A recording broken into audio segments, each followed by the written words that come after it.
What is going on, guys? Welcome back to the Winner Circle Sports Podcast. First in-person episode. Yeah. I can touch Nardi. I can kiss him on the cheek if I want, but I'll save that for his mama. We have two opening days, one for Los Mets and one for the Yankees opponents. I'm going to jump right in and talk about the Mets. Tyler McGill gets the start for us in the home opener. He started for us opening day last year, started off the season very well. Pitching well this year. But in the beginning of the game, first inning, first three at-bats were exactly what I want out of the Mets every game. 8 pitches, 9 pitches. I want this guy throwing 20 pitches every first inning. I want the pitcher throwing 15 minimum. By the third inning, he threw 85 pitches. We had bases loaded with no outs, only able to score 2 runs. But it's just nice to hit the baseball again, see it well. We capped off that game with back-to-back home runs by Frankie and Pete. I'm excited to see how many back-to-backs they hit this year, but this was the first one, capped off a Game 1 W, opening Citi Field in style. Game 2, Kodai sang dub. Welcome to Citi Field. He got a loud ovation on opening day when they were naming the players, and they let him hear it in the second sellout. Everybody wanted to see the ghost work. They were in the stands, like putting up the K signs in the field. There was a kid going like this. He was so hyped. Citi Field debut, 6 innings, 6 strikeouts, 1 earned run. God love the guy. I don't know what to say until he blows a game, which, I mean, is bound to happen with any MLB pitcher. Marlins saw him twice. He still pitched well. Another Pete home run. Eddie Escobar hit 1, too. Got to get that guy hot, or Brett Beatty's going to see some time if his thumb heals. Mets win Game 2.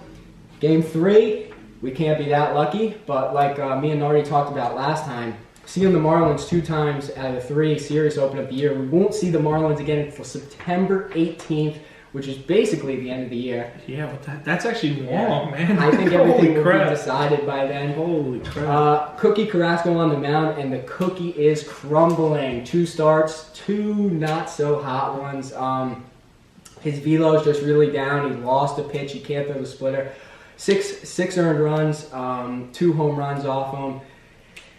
He just can't get anybody out. Francisco Alvarez had his debut this year, and they stole 5 bases on him, which we talked about. That stealing base percentage is up. 5 in a game just means that you think that's Alvarez's fault, or you think that's more the pitcher?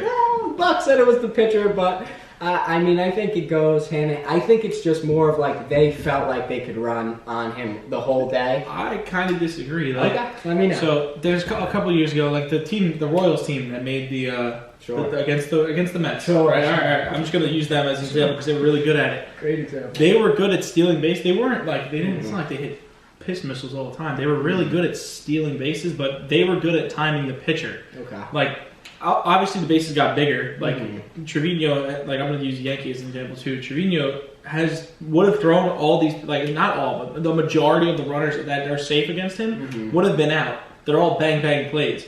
But now the bases are bigger, obviously. But Cookie's not. They stole against Cookie. Cookie's windup is kind of. I agree. It's a longer windup. He's an older guy, so it takes more time between pitches. And like I feel like they were just able to time it better off of Cookie. Maybe if Senga's doing it, they won't see it as much. But that's just my opinion. Fair. Well, I wanted to blame it on the young guy. Give the benefit of the doubt. I mean, he's been pitching his whole career. He probably hasn't had 5 stolen bases in a single game. But the Mets lose that one. Listen, I guess I'll take 2 out of 3 games every year. We should probably beat the Marlins as much as possible, but with the lesser division play, I guess it matters a little less. Maybe it matters more because we're playing them less, but that's it. We won't see until the end of the year, and we take 5 out of 7 games. So what are you going to do? That's the Mets. To my brother over here in the pinstripes. Yeah, so on to the Yankees. Orioles opening day, like Sean said earlier. So opening day, like you said your last time, give him a give him a little confidence boost. Sure. Clark Schmidt kind of got touched up like a girl at prom weekend. It was bad. He kind of gave up. I think it was 5 earned runs in the first game. We ended up losing 7-6. Come on, it wasn't that funny, dude. I just wasn't expecting it. But that was pretty much it. There was a lot of offense. I will say one stat, Gleyber Torres is tied for the most walks.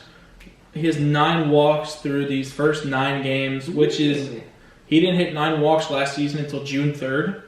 So Gleyber's starting off pretty hot. He's tied for the lead, and take a guess on who players he's tied with. I was hoping it was Nimmo. but I guess it's somebody totally random. Oh gosh, can I get a team at least? Yeah, because it's not totally random. It's the fucking Angels. I don't know. Your blanket is fucking Mike Trout. He's tied with Mike Trout. He's tied. They just don't want to pitch to him? I don't know. I don't know if he's just taking good at bats, but the games I've watched, he's been getting in 3-2 full counts. He's getting 3-1, so he's playing really well. He's been off to a good start. As much as I shit talked him in the first episode. Glaber? Yeah.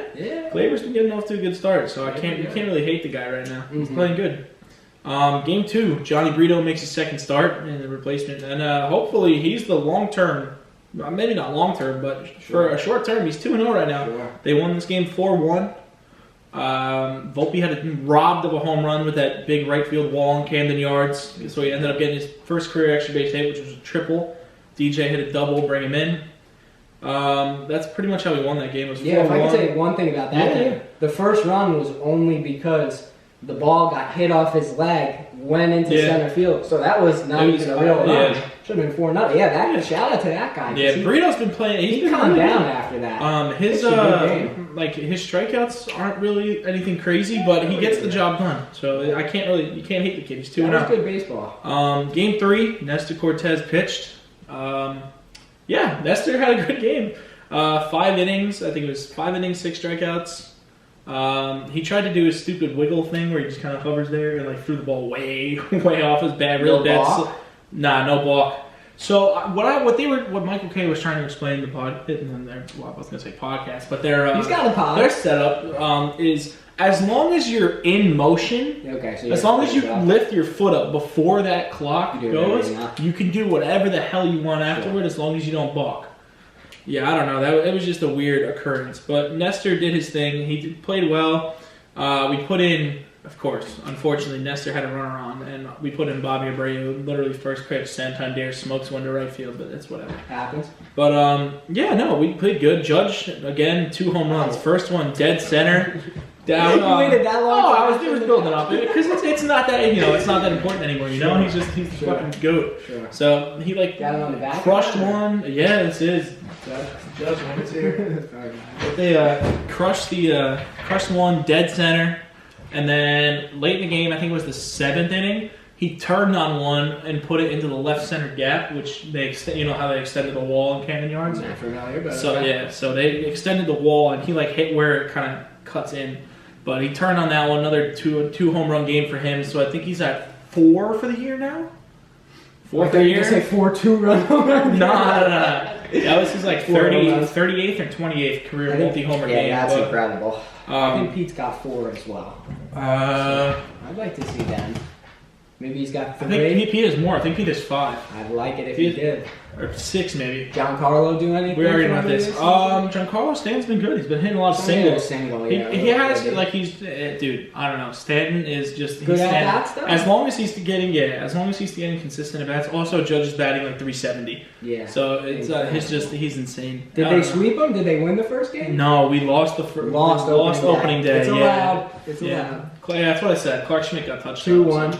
Both we walk out of here with 2 games. Hey, if you keep winning, we keep winning the series. It's 2-1 for the whole year. I mean, you can't complain if you take the series. You'll make the playoffs. You win every series, you'll make the playoffs. So who do you got next? Mets have Padres, who just wrapping up their series with the Braves tonight. So I hope they win. They're split so far, 1-1. So I hope the Padres take it tonight. Thank you so much for watching. Catch us next time. Yanks, Guardians, Mets, Padres. Maybe Joe Webster will join us next week for the Padres. We'll try. Nardi. All right. Yep. First in-person show. I think it was in the new studio. Beautiful place. Yeah. God bless Engine #1.